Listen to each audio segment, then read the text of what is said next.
Hello बच्चों, good morning, नमस्कार। कैसे हैं आप सभी? उम्मीद करते हैं आप लोग अच्छे होंगे, स्वस्थ होंगे, मस्त होंगे और अपनी पढ़ाई में शानदार तरीके से व्यस्त होंगे। आज हम लोग बायोलॉजी का एक दूसरा टॉपिक डिस्कस करने वाले हैं जिसका नाम है नियंत्रण एवं समन्वय। नियंत्रण एवं समन्वय की वो क्वेश्चंस, वो टॉपिक जहां से क्वेश्चंस आने की भर भर की संभावना होती है, उस टॉपिक पे हम लोग कायदे से आज डिस्कस करेंगे। क्लास छोटी होगी, लेकिन यह समझिएगा कि इतनी ही देर में आपको वो सब कुछ दे दूंगा जो कि आपके एग्जाम के लिए बेहद इंपॉर्टेंट है। माने इतना इंपॉर्टेंट है ये चैप्टर कि आपसे हम क्या कहें, जैव प्रक्रम के बाद अगर कोई चैप्टर बहुत इंपॉर्टेंट है तो ये है। इसके बाद आनुवंशिकता का नंबर आएगा। तो आइए शानदार तरीके से आज की क्लास को स्टार्ट करेंगे। मैं मनीष शुक्ला, डीएलएस एजुकेशन विद्याकुल के इस प्यारे से प्लेटफॉर्म पे आप सभी बच्चों का तहे दिल से स्वागत करता हूं। एक बार जोरदार थम्स अप लगाइएगा और बताइएगा क्या मेरी ऑडियो वीडियो दोनों क्लियर आ रही है? Am I completely audible and visible? बहुत अच्छा, शानदार शानदार, बहुत बढ़िया। तो आइए स्टार्ट करेंगे बिना किसी देरी के। नियंत्रण एवं समन्वय की प्रोसेस क्या है, कैसे है, एक एक बात को डिस्कस करते हुए चलेंगे। जो भी बातें होंगी हम कायदे से उसको फोकस करेंगे। आपको मैं एक चीज बता दूं कि आप इस स्लाइड में इसमें क्या क्या करेंगे। तो सबसे पहले आप इसका नोट्स बनाते चलेंगे। नोट्स बनाने का मतलब है जितनी इंपॉर्टेंट बातें बताऊं वो सब आप नोट करते चलेंगे, पहली चीज। दूसरी चीज, आज अभी जब मैं पढ़ा दूंगा इसके बाद 24 घंटे के अंदर एक बार रिवीजन कर लीजिएगा। 24 घंटे के अंदर एक बार क्या होना चाहिए, इसका रिवीजन होना चाहिए। और एक बार आपने रिवीजन कर लिया तो ये पूरी तरीके से चैप्टर आपके दिमाग में बैठ जाएगा। आइए शानदार तरीके से स्टार्ट करेंगे आज के टॉपिक को बेहद ही बेहतरीन तरीके से। क्या है नियंत्रण एवं समन्वय, इस बात को सबसे पहले समझेंगे हम लोग। देखिए, जो नियंत्रण एवं समन्वय की प्रोसेस है, यानी हमारी बॉडी खुद को नियंत्रित करती है, खुद को कंट्रोल करती है। माहौल जो भी एटमॉस्फेयर का है उसके हिसाब से अपने आप को समन्वय बनाती है, संतुलित रखती है। ये सारा कुछ करने के लिए हमारे शरीर में दो सिस्टम, दो तंत्र काम करते हैं। पहले तंत्र का नाम क्या है? अंतःस्रावी तंत्र। अंतःस्रावी तंत्र। और जो दूसरा तंत्र हमारे शरीर में काम करता है उसको कहते हैं तंत्रिका तंत्र। तंत्रिका तंत्र। ये दो तंत्र मिल करके हमारे शरीर में नियंत्रण एवं समन्वय की प्रक्रिया को निर्धारित करते हैं, डिटरमाइन करते हैं, सुनिश्चित करते हैं। क्या है अंतःस्रावी तंत्र, क्या है तंत्रिका तंत्र? तो मैं बताऊं, अंतःस्रावी तंत्र संबंधित है ग्रंथियों से। किससे संबंधित है? ग्रंथियों से। और विशेष वो ग्रंथियां जिनको हम कहते हैं अंतःस्रावी ग्रंथियां। अंतःस्रावी ग्रंथियां, अंतःस्रावी ग्रंथियां जो हार्मोन का स्रावण करती हैं। किसका स्रावण करती हैं? अगर आपसे पूछा जाए कि हार्मोन कहां से स्रावित होता है तो आप बताएंगे अंतःस्रावी तंत्र से या अंतःस्रावी ग्रंथियों से। हार्मोन को केमिकल मैसेंजर कहा जाता है, यानी रासायनिक संदेश वाहक कहा जाता है। रासायनिक संदेश वाहक कहा जाता है। रासायनिक संदेश वाहक कहा जाता है। दूसरी बात बताऊं कि ये केमिकल मैसेंजर्स हैं, रासायनिक संदेश वाहक हैं, और हमारे शरीर के वृद्धि और विकास में जो हमारे शरीर का मेटाबॉलिक एक्टिविटीज हैं, यानी उपापचयी क्रियाएं हैं, इन सब को कौन नियंत्रित करता है? तो ये हार्मोन नियंत्रित करते हैं। इतनी बात अगर समझ में आई तो एक बार जोरदार तरीके से लाइक करेंगे और अपने सारे फ्रेंड्स में शेयर करेंगे, क्योंकि आपकी शेयरिंग और आपके लाइक से हमारी एनर्जी बनती है। आजकल थोड़ा आप लोगों का मोरल डाउन लग रहा है, यानी कि आप लोग आजकल क्लास देखना कम पसंद कर रहे हैं। उसका रीजन यह है कि आपको लग रहा है कि अभी समय बहुत है। बच्चा, समय सिर्फ 2 से 2.5 महीना, मुश्किल से 3 महीना है। इस 3 महीने में अपने आप को इतना निखार लो कि रिजल्ट बोले कि हाँ तुमने मेहनत की है। जो ये 3 महीना अभी जो बीत गई सो बात गई। अब आगे की सोचनी है आपको, आगे आपको कितना करना है, क्या करना है, इस बात पे फोकस होना चाहिए आपका। आगे बढ़ेंगे। अब तंत्रिका तंत्र के अंतर्गत किसकी बात होगी, तो तंत्रिका कोशिका की बात होगी। और तंत्रिका कोशिकाएं हमारे लिए सबसे ज्यादा मात्रा में जो काम इसका असली हम लोग देखते हैं वो ब्रेन के यानी कि मस्तिष्क के रूप में देखते हैं। और इसी में हम लोग एक और चीज पढ़ेंगे, उसका नाम होगा स्पाइनल कॉर्ड यानी मेरुरज्जु। मेरुरज्जु के बारे में भी बात करेंगे। ठीक है, पक्की बात है। आइए आगे बढ़ेंगे इन्हीं बातों के साथ। तो एक बात और बता दूं आपको कि अंतःस्रावी तंत्र का अध्ययन क्या कहलाता है। अंतःस्रावी तंत्र का अध्ययन इंडोक्राइनोलॉजी कहलाता है। इंडोक्राइनोलॉजी कहलाता है। इंडोक्राइनोलॉजी कहलाता है। अंतःस्रावी तंत्र का अध्ययन क्या कहलाता है, इंडोक्राइनोलॉजी कहलाता है। तंत्रिका तंत्र का अध्ययन क्या कहलाता है, न्यूरोलॉजी कहलाता है। न्यूरोलॉजी कहलाता है। और ये दोनों तंत्र मिलकर एक साथ काम करते हैं, तो इन दोनों को मिला करके क्या कहलाता है, ये बोला जाता है endocrinology. Endocrinology, neuro endocrinology.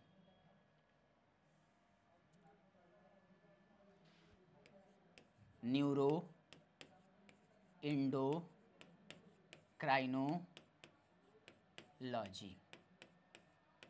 Neuro endocrinology कहलाता है।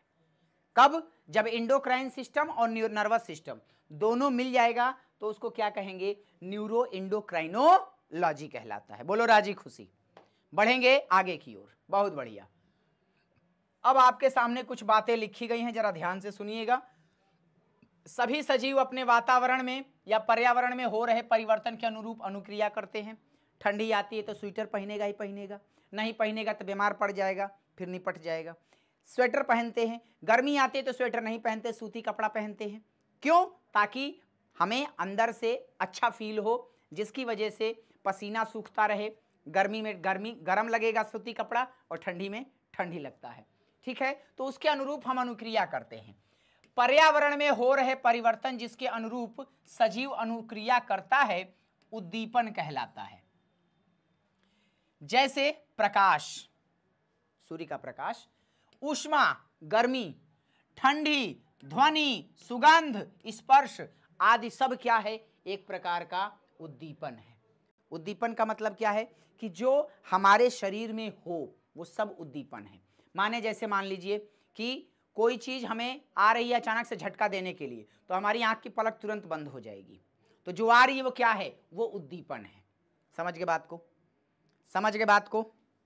अच्छा, पौधे व जंतु अलग अलग प्रकार से उद्दीपन की क्रिया करते हैं। आपने छुई मुई का पौधा देखा होगा, जैसे टच करिए तुरंत वो उसकी पत्तियां सिकुड़ जाती हैं उद्दीपन के कारण। आगे बात करते हैं जंतुओं में नियंत्रण एवं समन्वय। यह सभी जंतुओं में दो मुख्य तंत्रों के द्वारा किया जाता है, तंत्रिका तंत्र और अंतःस्रावी तंत्र। अब तंत्रिका तंत्र के बारे में, नियंत्रण एवं समन्वय तंत्रिका एवं पेशीय ऊतकों द्वारा प्रदान किया जाता है। तंत्रिका कोशिकाओं के द्वारा प्रदान किया। अब दो चीजें बताऊंगा आपको, क्या है, ये रहा सीएनएस।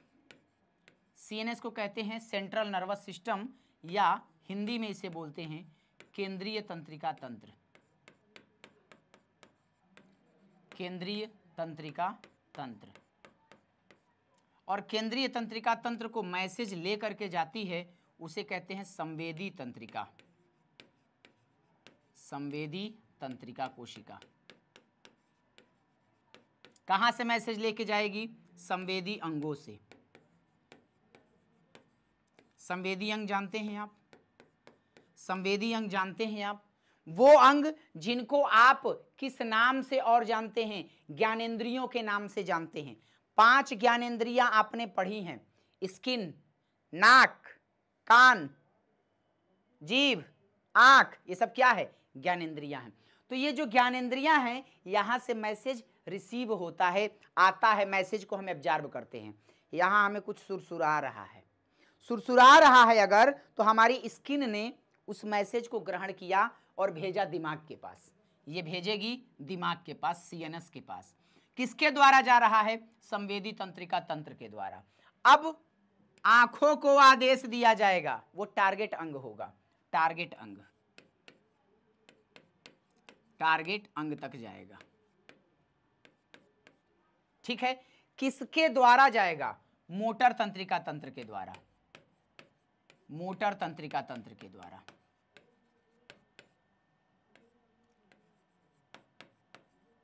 मोटर तंत्रिका कोशिका के द्वारा टारगेट अंग तक जाएगा, आंखों तक गया।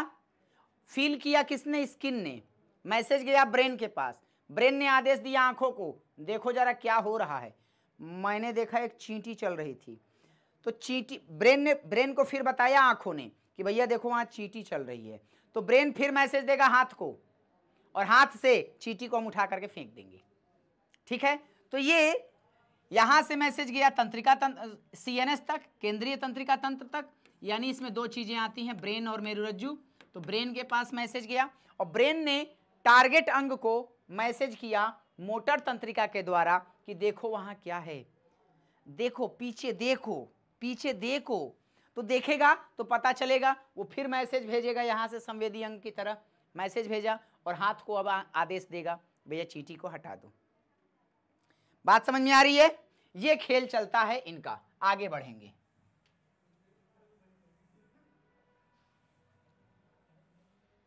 आगे की कहानी क्या कहती है? तंत्रिका तंत्र के बारे में आगे कुछ लिखा है, जरा ध्यान से पढ़िएगा।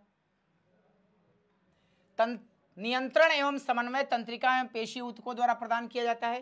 तंत्रिका तंत्र कोशिका या न्यूरॉन एक संगठित जाल बना होता है।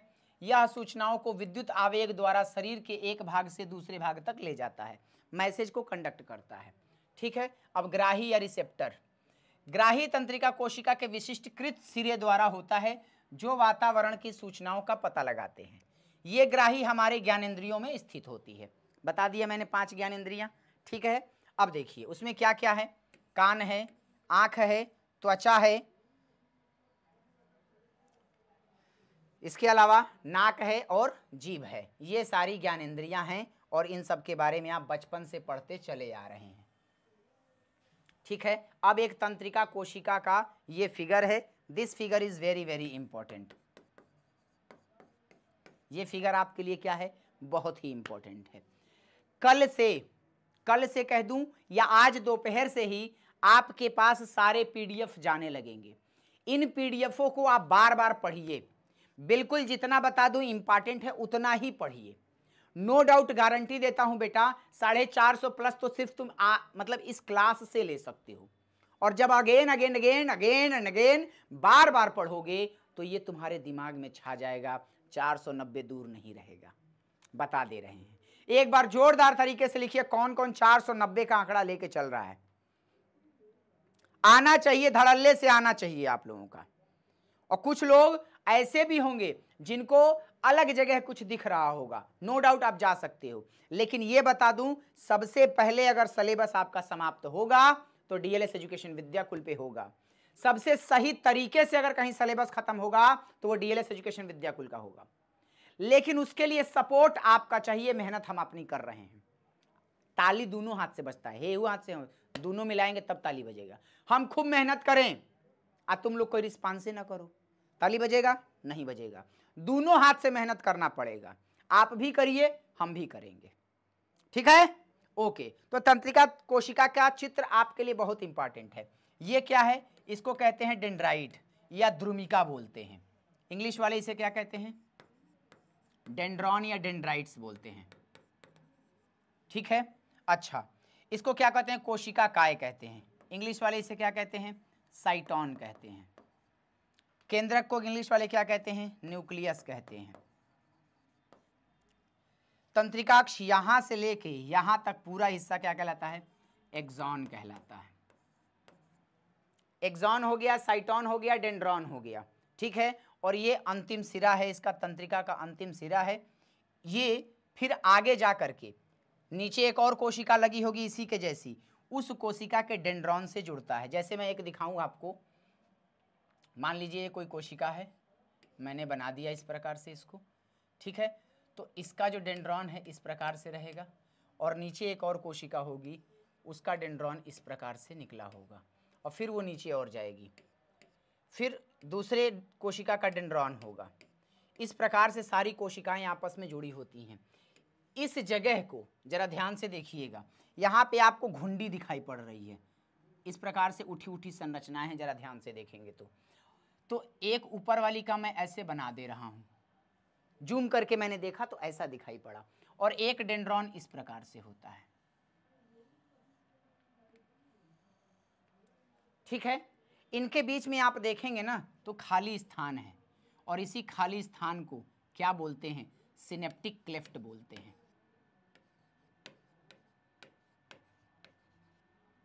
सिनेप्टिक क्लेफ्ट बोलते हैं, सिनेप्टिक क्लेफ्ट बोलते हैं। और इस जगह को सिनेप्टिक, इस दरार को सिनेप्टिक क्लेफ्ट बोलते हैं, और इस पूरे सिस्टम को सिनेप्सिस बोलते हैं, सिनेप्सिस बोलते हैं। पक्की बात है? पक्की बात है? ओके, चलिए आगे बढ़ेंगे। आगे क्या आ रहा है?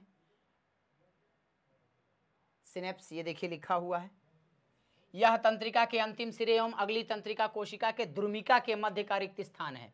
ये रिक्त स्थान है, ठीक है। इसी को अंतर्ग्रथन या सिनेप्स बोलते हैं।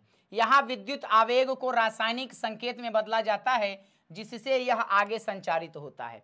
मतलब मान लीजिए ये स्किन पर है, तो स्किन ने मैसेज दिया, इसको मैसेज ग्रहण किया, ग्रहण करने के बाद किसी भी सूचना को ये यहाँ भेजेगी, यहाँ से ये अगली कोशिका में, अगली कोशिका से होते हुए फाइनली ये कहाँ पहुँचेगा? सीएनएस के पास, यानी ब्रेन के पास या स्पाइनल कॉर्ड के पास पहुँचेगा। पक्की बात है? कॉन्सेप्ट क्लियर है? इतना बढ़ें आगे? ओके, आइए आगे बढ़ते हैं।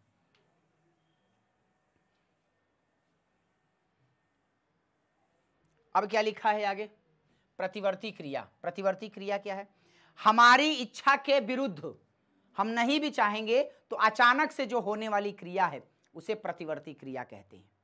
अब प्रतिवर्ती क्रिया में आप ऐसे समझिए, मैं चुपचाप पढ़ रहा हूं और अचानक से मुझे कोई आके मारे, मेरी आंख तुरंत बंद हो जाएगी। ये प्रतिवर्ती क्रिया का उदाहरण है। मैं आराम से साइकिल चलाते हुए जा रहा हूं और अचानक से कोई सामने आ जाए तो मैं ब्रेक लगाने के बारे में सोचूंगा नहीं, अपने आप ब्रेक लग जाएगा। ये प्रतिवर्ती क्रिया है। मतलब अचानक से होने वाली जो क्रिया है उसे प्रतिवर्ती क्रिया कहेंगे। और प्रतिवर्ती क्रिया को रिफ्लेक्स एक्शन इंग्लिश में कहा जाता है, रिफ्लेक्स एक्शन कहा जाता है। ठीक है, किसी उद्दीपन के प्रति तेज व अचानक की गई अनुक्रिया प्रतिवर्ती क्रिया कहलाती है। उदाहरण, किसी गर्म वस्तु को छूने पर हाथ अपने आप पीछे हट जाता है। अब प्रतिवर्ती चाप क्या है? प्रतिवर्ती चाप का मतलब, जैसे मान लीजिए कोई गर्म चीज है, एक गर्म चाय की प्याली है, कोई उसको पिलाने वाली है, ना गोरी है ना काली है। ओके, तो ये गर्म है और यहां पर मेरा हाथ चला गया, ये मान लीजिए हाथ चला गया, ठीक है। हाथ से मैसेज आया और ये किसके पास गया? ब्रेन के पास गया, सीएनएस के पास गया, है ना, मेरुरज्जु के पास गया। अब जैसे ही यहां पर मैसेज जाएगा तो तुरंत सीएनएस इसको आदेश करेगा, तुरंत हटा लो। तो ये एक रास्ता बन रहा है, एक पाथ बन रहा है, जिस रास्ते के द्वारा, जिस पथ के द्वारा प्रतिवर्ती क्रिया होती है, उसी पथ को प्रतिवर्ती चाप का नाम दिया गया। अब क्या लिखा है? प्रतिवर्ती क्रिया के दौरान विद्युत आवेग जिस पथ पर चलते हैं उसे प्रतिवर्ती चाप कहते हैं। यानी उद्दीपन क्या मिला? ऊष्मा मिली, गर्मी मिली, इसको त्वचा ने ग्रहण किया, किसके पास भेजा? मेरुरज्जु के पास। प्रतिवर्ती क्रिया में ब्रेन का कोई रोल नहीं होता है। किसका रोल होता है? मेरुरज्जु का, यानी स्पाइनल कॉर्ड का। ठीक है, अब मेरुरज्जु से मैसेज किसके पास जाएगा? कार्यकर अंगों तक, यानी जो पेशी अंग हैं, और वो वहां से हाथ को क्या कर लेंगे? पीछे खींच लेंगे। तो ये जो रास्ता बन रहा है, इसी रास्ते को क्या बोला जाता है? प्रतिवर्ती चाप बोला जाता है। अब आगे क्या दिखा है, आगे की बात कर लेते हैं।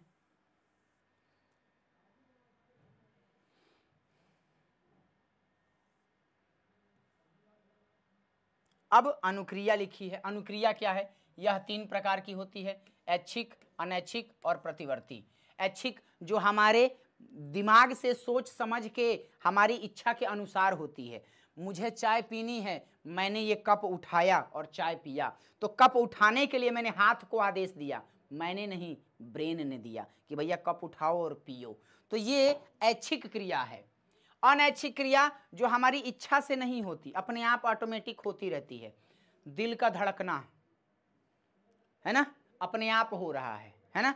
अब पेट में एक गति होती है जिसको कहते हैं क्रमानुकुंचन गति, अपने आप चल रही है। पलक का अपने आप झपकना, ये सब क्रियाएं हमारी हम नहीं सोच के नहीं करते, अपने आप ऑटोमेटिक होती रहती हैं।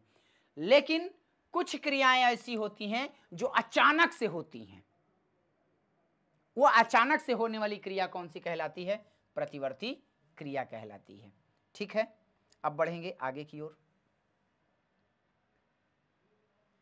अब बात कर लेते हैं तंत्रिका तंत्र में कौन कौन सी बातें हम लोगों को ध्यान से पढ़नी है।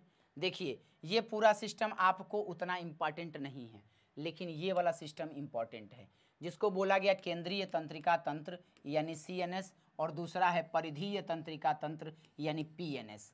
इसको कहते हैं सेंट्रल नर्वस सिस्टम, इसको कहते हैं पेरिफेरल नर्वस सिस्टम।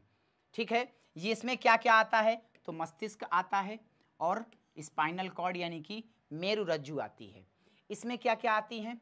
कपालीय तंत्रिकाएं आती हैं और मेरु तंत्रिकाएं आती हैं। ठीक है, ये कहाँ से निकलती हैं? मस्तिष्क से निकलती हैं, और ये कहाँ से निकलती हैं? मेरुरज्जु से निकलती हैं, यानी स्पाइनल कॉर्ड से निकलती हैं।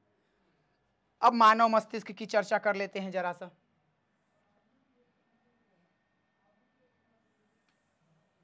मानव मस्तिष्क बहुत इंपॉर्टेंट टॉपिक है आपके लिए।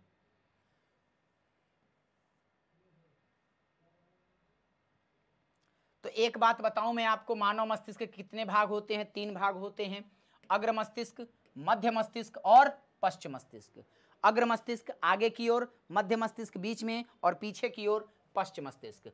अग्र मस्तिष्क क्या है? यह मस्तिष्क का सबसे अधिक जटिल एवं विशिष्ट भाग है। पक्की बात है?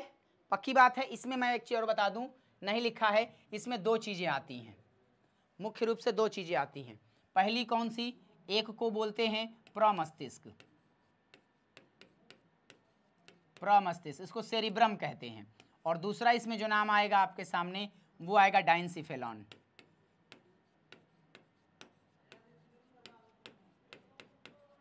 डाइनसिफेलॉन, प्रमस्तिष्क और डाइनसिफेलॉन। डाइनसिफेलॉन के भी 2 भाग होते हैं। कौन कौन सा? कौन कौन सा? सबसे पहला नाम आता है इसमें किसका?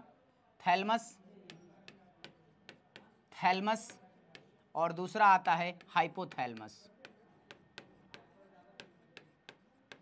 हाइपोथैलमस। 2 भाग आते हैं इसके। ठीक है, आगे बढ़ें। अब देखिए मस्तिष्क के, अग्र मस्तिष्क के कार्य क्या हैं? मस्तिष्क का मुख्य भाग सोचने के काम आता है, जो सेरिब्रम है यानी प्रमस्तिष्क है। ऐच्छिक कार्यों का नियंत्रण करती है, जिनको हमारी इच्छा के अनुसार हो उसका नियंत्रण करेगी। सूचनाओं को याद रखना, हाँ तुम हमको बोला है, तुम पढ़ा है, ये सारी बातें कौन बताएगा? तो ये सूचनाओं को याद रखने की बात है। ओके, आगे है शरीर के विभिन्न हिस्सों को, सूचनाओं को एकत्रित करके उनका समायोजन करना। समायोजन करने का मतलब क्या है? कि अपन को कैसे रहना है, ये सारी सोच हमारी होनी चाहिए। किसके सामने क्या बोलना है, क्या नहीं बोलना है, कैसा व्यवहार किसके सामने करना है, ये सारी बातें कौन सोचता है? तो ये प्रमस्तिष्क सोचता है। आगे भूख से संबंधित केंद्र, पेट में बहुत सारी तंत्रिकाएं हैं, वो बताती हैं कि ऐसा मार सब अब खाना खाए के भूख लागल बा, अब भूख लागल बा, प्यास लागल बा, ये सब कौन बताएगा? यही प्रमस्तिष्क बताता है, सेरिब्रम बताता है। पक्की बात है? ओके, आगे बढ़ेंगे। मध्य मस्तिष्क का खेल देख लिया जाए जल्दी से। हाँ, मध्य मस्तिष्क थोड़ा सा कम इंपॉर्टेंट है, थोड़ा सा कम इंपॉर्टेंट है। किसकी तुलना में? अग्र मस्तिष्क की तुलना में। देखते हैं इसमें क्या बात बताई गई। तो बताया गया यह अनैच्छिक क्रियाओं को नियंत्रित करता है, यानी वो अनैच्छिक क्रियाएं जो हमारी इच्छा के अनुसार नहीं हो रही हैं, ऑटोमेटिक चल रही है। मैंने बताया पेट की क्रमानुकुंचन गति एक अनैच्छिक क्रिया है, और यह अनैच्छिक क्रिया हमारे बस में नहीं है। हृदय का धड़कना, है ना, गाना तुम सुना होगा, दिल का धड़कना तुमने सिखाया, है ना। तो ये किसके द्वारा हो रहा है, ये मध्य मस्तिष्क के द्वारा हो रहा है। और इसमें लिखा हुआ है पुतली के आकार में परिवर्तन, तुम नहीं चाहेगा तो भी होगा। आपने देखा होगा अपन लोग ठंडी में छत उत पे रहते हैं, घाम लगता है, नींद आ जाती है, मम्मी लात मार के भगाती है जाके नीचे सो जा। नीचे आते हैं तो कुछ दिखाई नहीं पड़ता है। क्यों नहीं दिखाई पड़ता है, क्योंकि जो पुतली है ऑटोमेटिक उसमें क्या होता है, समायोजन होता रहता है। ठीक है, सिर गर्दन आदि की प्रतिवर्ती क्रिया अपने आप मूवमेंट होता रहता है। हम बोल रहे हैं गर्दन का मूवमेंट हो रहा है, हमारी इच्छा से नहीं हो रहा है, ऑटोमेटिक चल रहा है ये सब। ठीक है, ये मध्य मस्तिष्क हो गया। और आखिर में बात करते हैं किसके बारे में, तो ये बात होती है पश्च मस्तिष्क के बारे में। पश्च मस्तिष्क इंपॉर्टेंट है, ध्यान से सुनिएगा इसको। क्या बताया गया इसमें, इसमें बताया जा रहा है कि ये भैया कई चीजों से मिलकर बना है, अनुमस्तिष्क, मेडुला और पोन्स से। इसको सेरिबेलम बोलते हैं, इंग्लिश में सेरिबेलम बोलते हैं। शरीर की संस्थिति तथा संतुलन, ऐच्छिक क्रियाओं की परिशुद्धि आदि के बारे में इंफॉर्मेशन कौन देता है, तो ये अनुमस्तिष्क का काम है। हमें खड़े रहना है, खड़े रहने के लिए हमारी पैर की कोशिकाओं, पैर की मसल को आदेश जाएगा कि सीधे खड़े रहो, नहीं तो चक्कर खा के गिर जाएगा। कौन बताया, तो ये अनुमस्तिष्क बताया। पक्की बात है। Medulla, that is very very important. अनैच्छिक क्रियाओं का नियंत्रण यहीं से होता है। हमारा ब्लड प्रेशर यानी रक्तचाप कैसा चल रहा है, वमन यानी कि वोमिटिंग वगैरह की इंफॉर्मेशन यहीं से मिलती है। पक्की बात है। और लास्ट में आता है पोन्स। अनैच्छिक क्रियाएं जैसे श्वसन का नियंत्रण कौन करता है, तो पोन्स करता है। और यही पोन्स के भाग से, इसी पोन्स के भाग से स्पाइनल कॉर्ड नीचे की ओर उतरती है। ब्रेन से नीचे की ओर स्पाइनल कॉर्ड उतरेगी और ये हमारा वर्टिब्रल कॉलम है। वर्टिब्रल कॉलम जिसे आप रीढ़ की हड्डी कहते हैं, उसमें इस प्रकार से गोल गोल छल्ले होते हैं। मैंने इन छल्लों को सीधा किया, दिखाया ऐसे, एक छल्ला ये, दूसरा छल्ला ये, तीसरा छल्ला ये, मैंने इसको ऐसे दिखाया गोल है। और इसी में ये ऐसे पड़ा है और इसमें स्पाइनल कॉर्ड इस प्रकार से उतर जाती है। बात को समझ रहे हैं, बात को समझ रहे हैं, इस प्रकार से स्पाइनल कॉर्ड उतरती है। तो ये रहा पोन्स का भाग। Pons very very important. बढ़ेंगे आगे की ओर। मस्तिष्क एवं मेरुरज्जु की सुरक्षा के लिए देखिए 3 तरह की कैविटी है हमारे शरीर में। जो सबसे बाहर है उसको बोला गया क्रेनियम कैविटी। किसमें, मस्तिष्क इसी में सुरक्षित है। इसको कौन सी कैविटी कहते हैं, क्रेनियम। इसको हिंदी वाले कपाल गुहा भी बोलते हैं, कपाल गुहा। और इसी कपाल गुहा के अंदर हमारा मस्तिष्क फिट है। ठीक है, आगे की बात करें अगर, तो इसमें मैसेज कैसे जाता है मैंने बता दिया आपको। विद्युत संकेत, तंत्रिका तंत्र की सीमाएं, क्या बताया गया, विद्युत संवेग केवल उन कोशिकाओं तक पहुंचता है जो तंत्रिका तंत्र से जुड़ी हैं। एक बार विद्युत आवेग उत्पन्न करने के बाद कोशिका नया आवेग उत्पन्न करने से पहले अपनी कार्य विधि सुचारू रूप करने के लिए समय लेती है। ये नहीं कि तुरंत एक काम हो तो दूसरा काम तुरंत हो जाएगा, ऐसा नहीं होता। अतः कोशिका लगातार आवेग उत्पन्न नहीं कर सकती, सोच समझ के करती है। ठीक है, अच्छा, पौधों में कोई तंत्रिका तंत्र नहीं पाया जाता। पौधों में बुद्धि नहीं होती ना, दिमाग नहीं होता। अब रासायनिक संचरण, पौधों में समन्वय। पौधों में समन्वय का मतलब क्या है कि पौधे किस प्रकार से करते हैं, तो बताया गया उद्दीपन के लिए तत्काल अनुक्रिया, वृद्धि न होने पर पौधों में विद्युत रासायनिक साधन का उपयोग सूचनाओं को एक कोशिका से दूसरी कोशिका तक पहुंचाने के लिए किया जाता है। कोशिका अपने अंदर उपस्थित पानी की मात्रा को परिवर्तित कर गति उत्पन्न करती है, जिससे कोशिका फूल या सिकुड़ सकती है। आप अपने हाथ को देखिएगा, कभी पानी में डुबो के, पानी में डुबोए रहेंगे, यहाँ पे ऐसे कुछ सिकुड़ा सिकुड़ा सा आ जाता है, देखा होगा आपने, वो इसी बात को कह रहा है। आगे पौधों में बताया मैंने, छूने पर छुई मुई के पौधों की पत्तियों का सिकुड़ना। ठीक है, ध्यान से देखिएगा आगे। अब ये लिखा हुआ है, प्रतान का मतलब क्या है, पौधे का चढ़ना, है ना। प्रकाशानुवर्तन, प्रकाश की ओर मूव करना। गुरुत्वानुवर्तन, जड़ जमीन की ओर जाती है, ये गुरुत्वानुवर्तन है। रसायनानुवर्तन, पराग कोश जो होते हैं, केमिकल्स, जनन में बताऊंगा मैं इस टॉपिक को, ये रसायनानुवर्तन वहां आपको कायदे से समझ में आएगा, यहाँ बताएंगे। बस इतना जानिए कि केमिकल के प्रति आकर्षण रसायनानुवर्तन है। ठीक है, जलानुवर्तन, जल के प्रति आकर्षण जलानुवर्तन है। अब पौधों में पाए जाने वाले हार्मोन, 5 तरह के हार्मोन पौधों में पाए जाते हैं। सबसे इंपॉर्टेंट ऑक्सीन है। Oxygen is very very important. क्या है ऑक्सीन? पौधों की लंबाई के लिए उत्तरदायी हार्मोन है, शाखाओं के अग्रभाग में बनता है, कोशिका की लंबाई में वृद्धि करता है, प्रकाशानुवर्तन में सहायक है, प्रकाश की ओर बढ़ता है। पौधे का कौन सा भाग प्रकाश की ओर बढ़ता है? तना, तो तने में प्रकाशानुवर्तन करता है। जिब्रेलिन क्या करता है? तने की वृद्धि में सहायक है, ठीक है, मोटाई में भी सहायक है। साइटोकाइनिन, साइटो माने सेल और काइनिन माने विभाजन, यानी कोशिका विभाजन के लिए कौन उत्तरदायी है? तो बताया गया साइटोकाइनिन। एब्सिसिक अम्ल वृद्धि को रोकता है, पत्तियों को गिरना या मुरझाने में सहायक है और तनाव हार्मोन है। एब्सिसिक अम्ल को तनाव हार्मोन के नाम से जाना जाता है। Very very important. जितना इंपॉर्टेंट लगा दूं उसको इंपॉर्टेंट देख लीजिएगा, वो बार बार पूछा जाएगा आपसे, ठीक है। बढ़ेंगे आगे की ओर। अब जंतुओं में पाए जाने वाले हार्मोन, ये चार्ट आप लोगों के लिए बहुत इंपॉर्टेंट है, जरा ध्यान से देखिएगा। क्या है इसमें? थायरॉक्सिन कहाँ से निकलता है? थायराइड ग्लैंड से, जिसे ऑटू ग्रंथि कहते हैं। गर्दन के भाग में स्थित होती है। इसका कार्य क्या है? कार्बोहाइड्रेट, प्रोटीन व वसा का उपापचय करना, ठीक है। वृद्धि हार्मोन कौन सा है? पीयूष ग्रंथि से निकलता है, जिसे मास्टर ग्रंथि के नाम से कहते हैं। कहाँ पाई जाती है? मस्तिष्क के भाग में पाई जाती है, मटर के दाने के बराबर होती है, वृद्धि और विकास का नियंत्रण करती है। एड्रेनालिन जो कि अधिवृक्क ग्रंथि है, कहाँ पाई जाती है? किडनी के ऊपर पाई जाती है, वृक्क के ऊपर, जो कि ब्लड प्रेशर को, हृदय की धड़कन आदि का नियंत्रण और आपातकाल में काम आती है। इंसुलिन अग्नाशय से निकलती है, उदर के नीचे भाग में अग्नाशय पाई जाती है, जो कि शर्करा की मात्रा को नियंत्रित करती है। और लिंग हार्मोन वृषण और अंडाशय हैं, जहां से पेट का निचला हिस्सा में पाई जाती है ना। और यौनारंभ से संबंधित परिवर्तन, यानी द्वितीयक लैंगिक लक्षण, महिलाओं में स्तन ग्रंथियों का डेवलपमेंट होना, पुरुषों का कंधा चौड़ा होना, महिलाओं की आवाज़ पतली होना, पुरुषों की आवाज़ भारी होना, दाढ़ी मूछों का आना, ये सब द्वितीयक लैंगिक लक्षण है, ठीक है। आयोडीन युक्त नमक आवश्यक है, इससे थायराइड ग्रंथि ठीक ठाक बनी रहती है। मधुमेह एक बीमारी है, मधुमेह के बारे में आप सब जानते हैं, इंसुलिन कंट्रोल करता है उसको, है ना। ओके, तो ये सारी कहानियाँ थी इसकी। इस प्रकार से ये चैप्टर भी क्या हुआ? समाप्त हुआ।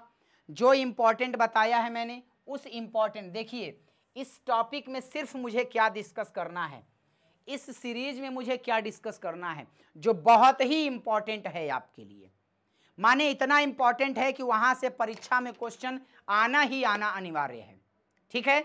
मिलेंगे एक अगली क्लास में। आज के लिए दीजिए इजाजत। जय हिंद, नमस्कार, take care all of you, love you, bye bye.